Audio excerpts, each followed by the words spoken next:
بسم اللہ الرحمن الرحیم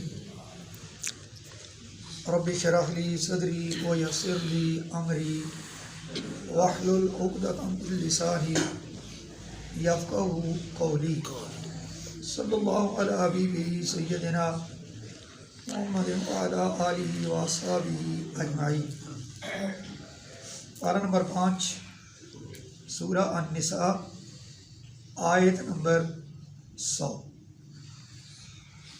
ارشاد باری تعالیٰ ہے وَمَن يُهَاجِرْ فِي سَبِيلِ اللَّهِ يَجِدْ فِي الْأَرْضِ مُرَاغَمًا كَثِيرًا وَسَعًا وَمَن يَخْرُجْ مِن بَيْتِهِ مُهَاجِرًا إِلَى اللَّهِ وَرَسُولِهِ ثُمَّ يُدْرِكُهُ الْمَوْتُ فَقَدْ وَقَعَ أَجْرُهُ عَلَى اللَّهِ وَكَانَ اللَّهُ غَفُورًا رَحِيمًا۔ ذکر چل رہا تھا ان خوش نصیب لوگوں کا کہ جو اللہ کی راہ میں ہجرت کرتے۔ ہجرت کا مطلب اپنے گھر بار کو چھوڑ کر، اپنا علاقہ چھوڑ کر، اپنے رشتہ دار چھوڑ کر چلے جانا۔ آج کی اس آیت کے اندر بھی انہی لوگوں کا ذکر ہے، لیکن اس کے ساتھ ساتھ جو تسلی دی گئی ہے اس کا ذکر ہے کہ جو آدمی اللہ کی راہ میں ہجرت کرتا ہے تو وہ یہ پریشان نہ ہو کہ میں چلا جاؤں گا آگے میرے لیے کتنی پریشانیاں ہوں گی۔ تو اسے تسلی دی گئی کہ جب تو اللہ کی راہ میں نکلے گا نا تو اللہ کی زمین بڑی وسیع ہے، اللہ تجھے پناہ کے لیے جگہ بھی دے گا اور تجھے کثیر روزی بھی دے گا، وسیع روزی تجھے اللہ دے گا۔ اور جو آدمی اپنے گھر سے اللہ اور اللہ کے رسول کی رضا کے لیے ہجرت کرتا ہے، راستے میں اس کو موت آ جائے، جہاں وہ جا رہا تھا نہیں پہنچا، تو فرمایا اس کا اجر اللہ کے ذمے ہو چکا ہے، اس کا اجر اللہ کے ذمے ہے۔ اور اللہ تعالیٰ کی ذات جو ہے وہ غفور الرحیم۔ دو صفتیں پھر آخر میں بیان ہوئی ہیں، لفظی ترجمہ سنیں۔ فرمایا وَمَن يُهَاجِرْ، واو اور من، جو شخص یہاجر ہجرت کرتا ہے یا ہجرت کرے گا، فی سبیل اللہ، اللہ کی راہ میں، یجد تو وہ پائے گا، فی الارض زمین میں، مراغمن پناہ کے لیے، کثیر بہت جگہ، وسعہ اور کشادہ روزی، یعنی اللہ اسے جگہ بھی بہت سی عطا کرے گا رہنے کے لیے، اور روزی بھی اللہ اس کو بہترین عطا کرے گا اور زیادہ عطا کرے گا، کثیرا وسعہ۔ آگے فرمایا وَمَن یخرج، واو اور من، جو شخص یخرج نکلتا ہے یا نکلے گا، من بیتے ہی اپنے گھر سے، یعنی اپنا یہ گھر چھوڑ کے نکل رہا ہے، مہاجرن ہجرت کر کے، اپنا گھر کیوں چھوڑ رہا ہے؟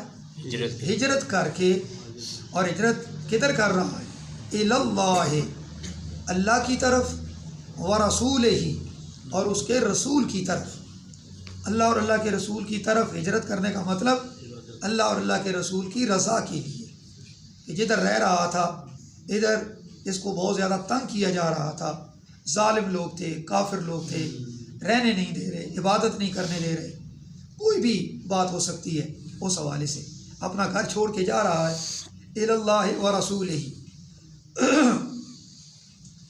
ثم پھر، یدرکہ اس کو آ لے، یعنی اس کو پکڑ لے، الموت، موت، راستے میں موت نے اس کو پکڑ لیا، موت آ گئی، تو فقط وقع، تو ثابت ہو گیا، اجرہ، اس کا اجر اللہ، اللہ پر، اللہ پر ہوتا ہے اللہ، اللہ اللہ کی ذات کے ذمے ہو گیا ہے اس کا اجر، اللہ نے اس کو ضرور دینا ہے۔ کتنا دینا ہے اس کا ذکر نہیں ہے، وہ کریم ہے، وہ تو سب سے بڑھ کر اجر دینے والا ہے اور دیتا بھی ہے۔ تو اس بندے کو بھی اللہ کے ذمے ہو گیا ہے، اللہ نے اس کو اجر عطا کرنا ہے۔ اور آخری جملہ ہے اس آیت کا، وَكَانَ اللَّهُ غَفُورًا رَحِيمًا، واو اور کانا ہے اللہ تعالیٰ کی ذات، غفورا بخشنے والی، رحیمہ زیادہ رحم فرمانے والی۔ یہ اللہ کی بہت پیاری دو صفتیں ہیں کہ جو ہر وقت بندے کے ساتھ چلتی رہتی ہیں۔ اللہ بخشتا بھی ہے، بخشنے والا، اور رحم کرنے والا بھی ہے۔ اور اللہ کی بخشش اور رحم کے بغیر ہم مسلمان تو ایک پل بھی نہیں زندہ رہ سکتے۔ اس کا کرم ہے، اس کی رحمت ہے، وہ بخش رہا ہے، ورنہ ہمارے تو گناہ ہی اتنے ہیں کہ اگر گناہوں کی پکڑ ہوتی ہم تو کب کے ختم ہو چکے ہوتے۔ یہ اس کا کرم ہے کہ ہم زندہ و سلامت زندگی گزار رہے ہیں۔ آیت نمبر 101، اللہ پاک نے ارشاد فرمایا، وَإِذَا ضَرَبْتُمْ فِي الْأَرْضِ فَلَيْسَ عَلَيْكُمْ جُنَاحٌ أَن تَقْصُرُوا مِنَ الصَّلَاةِ إِنْ خِفْتُمْ أَن يَفْتِنَكُمُ الَّذِينَ كَفَرُوا إِنَّ الْكَافِرِينَ كَانُوا لَكُمْ عَدُوًّا مُبِينًا۔ کیونکہ جب ہجرت کرنی ہے، سفر کرنا ہے، جانا ہے، اور دشمن کا خوف بھی ہے، کیونکہ جب ہجرت مکے کے مسلمانوں پر، صحابہ کرام پر فرض ہو گئی تھی اور مدینے تشریف لے جا رہے تھے، حکم آ گیا تھا، راستے میں ان کا خوف بھی تھا نا، پیچھے سے وہ آ جاتے تھے، پکڑ لیتے تھے، ظلم کرتے تھے۔ تو اب دیکھیں نماز کی اہمیت کتنی ہے۔ اس آیت میں نماز اور نماز قصر کا جو حکم ہے وہ آ رہا ہے۔ اللہ پاک نے پھر ان لوگوں کو فرما دیا، اور پھر قیامت تک سارے مسلمانوں کے لیے یہ حکم ہو گیا کہ جب تم سفر کرو اور دوران سفر نماز کا ٹائم ہو جائے، تو اللہ پاک نے فرمایا کہ تم قصر کرو، قصر کرنے پر تمہارے پر کوئی گناہ نہیں ہوگا۔ قصر کا مطلب کیا ہے؟ نماز میں کمی۔ اور کمی کیا ہوتی ہے؟ کہ جو 4 رکعت والے نماز فرض ہے نا، فرض 4، ان میں قصر کر کے 2 پڑھیں گے، 4 کی بجائے 2 ہو جائیں گے۔ ظہر، عصر، عشاء، یہ 3 نمازیں جو ہیں یہ قصر نمازیں، ان کے اندر قصر ہوتی ہے، ان کو ہم قصر پڑھیں گے۔ تو نبی پاک علیہ الصلوۃ والسلام نے جو ارشاد فرمایا، احادیث کے اندر وہ چیز موجود ہے، لیکن اس آیت میں کہ جو قصر کا معنی کہ جن نمازوں میں فرضوں کی 4 رکعتیں پڑھی جاتی ہیں بجائے 4 کے 2 رکعت، اس آیت میں اس کی اجازت دی جا رہی ہے۔ اگرچہ اس آیت میں قصر کے لیے ایک شرط لگی ہے کہ جب تمہیں دشمن کا، کافروں کا خوف، اس وقت قصر کرو۔ آج کل تو نہیں، آج مسلمان جب سفر کرتا ہے اسے تو کوئی خوف نہیں ہے، تو یہ حکم ان کے لیے بھی موجود ہے، اس شرط کا اب خیال نہیں ہوگا۔ تمام مسلمان جب سفر کریں گے تو نبی پاک علیہ الصلوۃ والسلام نے جو ارشاد فرمایا ان میں قصر فرمائیں۔ یہ علی بن امیہ نے حضرت عمر فاروق رضی اللہ تعالیٰ عنہ سے کہا کہ اے عمر فاروق، اب ہم تو امن میں ہیں، پھر ہم قصر کیوں کرتے ہیں؟ یہ قصر تو ان لوگوں کے لیے تھا حکم کہ جو سفر میں تھے اور کافروں کا خوف تھا۔ تو فرمایا حضرت عمر فاروق رضی اللہ تعالیٰ عنہ نے کہ مجھے بھی اس کا تعجب ہوا تھا کہ ہم تو مقیم ہیں، ہم امن میں ہیں، تو ہم قصر کیوں کرتے ہیں؟ مجھے بھی تعجب ہوا تھا۔ تو جب مجھے تعجب ہوا تھا نا، جس طرح تم نے مجھ سے پوچھا ہے، تو میں نے آقا کریم صلی اللہ علیہ وسلم سے دریافت کیا تھا، یا رسول اللہ ہم قصر کیوں کریں؟ آقا کریم علیہ الصلوۃ والسلام نے فرمایا کہ اے عمر، تل کا صدقہ تصدق اللہ بها علیکم فاقبلوا صدقتہ۔ اے عمر، یہ حکم تمہارے لیے اللہ تعالیٰ کی طرف سے صدقہ ہے۔ یہ جو نماز کے اندر قصر کا حکم ہے نا، یہ تمہارے لیے اللہ کی طرف سے کیا ہے؟ صدقہ ہے۔ تو جو خدا نے تمہیں صدقہ دیا ہے اس کو قبول کرو۔ صدقہ ہے نا، ایک بندہ بندے کو صدقہ دیتا ہے، تو یہ خدا کی طرف سے مسلمانوں کو صدقہ ہے، نماز میں قصر کرو تو اس کو قبول کرو، فاقبلوا، قبول کرو، صدقتہ، اللہ کا دیا ہوا صدقہ۔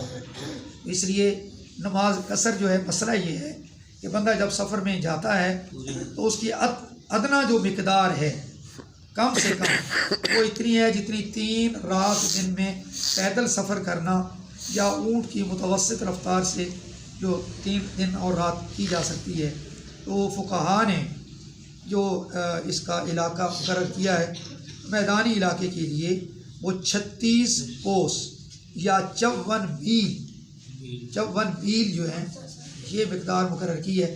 اگر اتنا سفر کرنے کا ارادہ کوئی بندہ گھر سے کر کے نکلتا ہے اور اس کا ارادہ ہے 14 دن تک وہاں رہنا ہے، 14 دن تک، تو پھر وہ مسافر رہے گا، راستے میں بھی مسافر ہے اور ادھر جا کے بھی وہ مسافر ہے، قصر کرے گا ظہر، عصر اور عشاء کے اندر۔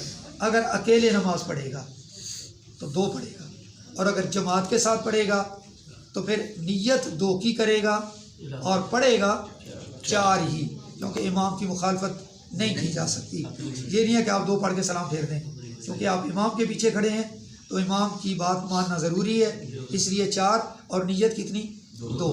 اور اگر آپ کو کسی نے امام بنا لیا، 3 صورتیں بن رہی ہیں نا، آپ اکیلے نماز پڑھو گے تو 2، آپ امام کے پیچھے پڑھو گے، مقتدی بنو گے تو نیت 2 کی پڑھنی 4۔ اور اگر آپ امام بن جائیں، آپ کسی مسجد میں گئے، نمازی موجود تھے، امام صاحب نہیں تھے، انہوں نے آپ کی حالت دیکھی، آپ نے داڑھی رکھی ہوئی تھی، پڑھے لکھے لگ رہے تھے، انہوں نے کہا حضور نماز پڑھا دیں، جماعت کرا دیں، تو آپ جماعت کرانے لگے ہو، اب کیا ہوگا؟ اب آپ نے ان کو اعلان کر کے بتانا ہے کہ میں مسافر ہوں، میں نے 2 رکعت کے بعد سلام پھیر دینا ہے، آپ نے اپنی 4 رکعتیں پوری کرنی ہیں۔ آپ 2 پہ سلام پھیرو گے، بیٹھے رہو گے، وہ اپنی 2 رکعت مزید پڑھیں گے، اس کے بعد سلام پھیر دیں گے۔ یہ مسئلہ ہے قصر کی نماز کا۔ ترجمہ سنیے، وَإِذَا، واو اور اذا، جب درب تم سفر کرو، فی الارض زمین میں، فلیسا نہیں ہے، علیکم تمہارے اوپر، جناح کوئی گناہ، ان یہ کہ تقصروا تم قصر کرو، من الصلاۃ نماز میں، ان اگر خفتم تمہیں ڈر ہو، این اس بات کا، یفتنکم الذین کفروا ایک کافر لوگ تمہیں تکلیف پہنچائیں گے۔ کیوں؟ ان الکافرین بے شک کافر، کانوا لکم تمہارے ہیں، عدو مبینہ کھلے دشمن، کافر تمہارے کھلے دشمن ہیں، تمہیں ڈر ہے وہ تمہیں تکلیف پہنچائیں گے، قصر۔ لیکن میں نے بتا دیا کہ جس طرح علماء نے وضاحت کی ہے کہ اب چونکہ ڈر نہ بھی ہو تو پھر بھی نماز کے اندر قصر ہوگی۔ اس آیت نے ہمیں قصر کا مسئلہ بتایا۔ کل انشاءاللہ بشرط زندگی جو آیت آ رہی ہے اس کے اندر بھی نماز کا ہی ذکر ہے کہ نماز کو کیسے پڑھنا ہے، اس کا طریقہ کیا ہے، یہ آئے گا۔ اللہ پاک عمل کی توفیق عطا فرمائے۔